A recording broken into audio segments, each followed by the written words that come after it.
Welcome to the Ken Harbaugh Show. If you've watched this show long enough, you have heard me refer to this period we are living in as a 1939 moment. It's a framing I borrowed from the Yale historian Tim Snyder, who's been on the show, but I thought I should take the time to explain more fully what I mean. 1939 was one of those years that determined the fate of the entire world. It was a moment when the forces of authoritarianism advanced with alarming speed, and the defenders of democracy were forced to decide whether to confront that threat head-on or give in to complacency. The stakes today are no less consequential. If we fail to act, if we fail to learn from history, we will be doomed, as the saying goes, to repeat it. In 1939, the world watched as Adolf Hitler tested the resolve of democracies. He invaded neighboring countries, spread propaganda to sow division, and exploited the indecision of those who believed they could reason with a tyrant. History has not been kind to the appeasers of that era, and for good reason. They underestimated the ambitions of fascism and the price of inaction. Today, we face a similarly grave challenge, but this time, the threats are coming at us from multiple directions. Autocrats like Vladimir Putin and Xi Jinping assert their power with impunity, challenging the post-war international order that has safeguarded democracy for decades. And here at home, we confront a different but equally dangerous specter, the rise of authoritarian tendencies within our own borders, embodied by figures like Donald Trump. I said this throughout the last presidential campaign, and I stand by it. Donald Trump as president represents an existential threat to American democracy. His affinity for autocrats like Putin is not a personality quirk. It is central to his worldview. Trump has consistently praised strongmen who rule by fear, who dismantle democratic institutions, and who silence dissent. Whether it's his fawning admiration for Putin, his congratulatory words for Xi Jinping's consolidation of power, or his affection for Kim Jong-un, Trump's record is unambiguous. And this isn't just rhetoric. It's a roadmap for how he envisions wielding power at home. During his first term in office, Trump sought to undermine the rule of law, attack the press, and discredit the democratic process itself.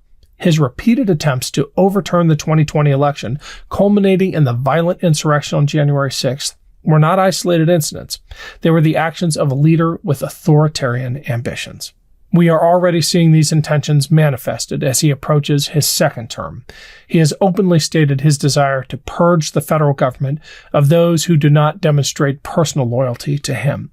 He has promised to use the Department of Justice to prosecute his political enemies and to further erode the independence of our institutions. Trump's agenda, if realized, would fundamentally reshape America into something unrecognizable as a democracy. What makes this moment especially perilous is that Trump's actions do not occur in a vacuum. His authoritarian tendency align with the global rise of autocracy. His admiration for Putin isn't just symbolic, it's strategic. During Trump's first term, the United States withdrew from international alliances, weakened NATO, and emboldened adversaries like Russia. Remember Helsinki, where Trump stood alongside Putin and publicly sided with him over America's own intelligence agencies? That moment wasn't just humiliating, it was revealing. It showed us exactly where Trump's loyalties lie. In his next term, Trump seems determined to not only damage our democracy, but undermine the global fight against authoritarianism. This would signal to the world that the United States is no longer a reliable defender of freedom and human rights, which is exactly what autocrats like Putin want. They thrive when democracies are divided, distracted, and unwilling to act. It's Ken Harbaugh. Quick break here to let you know that we'd love to hear from you. Your comments, suggestions, thoughts about future topics and guests. Email us at info@thekenharbaughshow.com and make sure to rate and review us on iTunes or wherever you get your podcasts. Thanks, and back to the show. Trump's disdain for alliances, his rejection of shared values, and his admiration for authoritarian regimes plays directly into their hands. We cannot underestimate the internal threats to democracy in this moment. The forces that stormed the Capitol on January 6th didn't disappear after that day. They have been emboldened, organizing under the false banner of patriotism, while openly advocating for violence and the rejection of democratic norms. Trump isn't just their leader, he is their catalyst. His rhetoric and actions have normalized extremism in ways that were unthinkable just a few years ago. The erosion of democracy begins with small, deliberate steps. It begins with the undermining of free elections, the targeting of marginalized groups, and the steady erosion of trust in public institutions. These are the hallmarks of authoritarianism, and we're seeing them play out in real time in the United States. The forces of democracy are now waging a multi-front war. Abroad, we must confront the aggression of autocrats like Putin and Xi. At home, we must contend with a domestic threat that is no less dangerous. The parallels to 1939 are striking. A world order teetering on the edge, authoritarian movements gaining momentum, and democracies struggling to summon the will to act. In 1939, that failure to act decisively against fascism led to the most devastating conflict in human history. Tens of millions died because democracies hesitated, believing that appeasement could prevent war. Today, the cost of inaction could be just as catastrophic. The battle in Ukraine is not just about territorial sovereignty. It is about the survival of democracy in the face of autocratic aggression. If Putin succeeds, it will send a message to every would-be dictator that force and intimidation are the paths to power. It will embolden not just Russia, but every authoritarian regime that seeks to rewrite the rules of the international order. Russia will continue its aggression against other neighbors, including NATO allies, and China will be emboldened to invade Taiwan.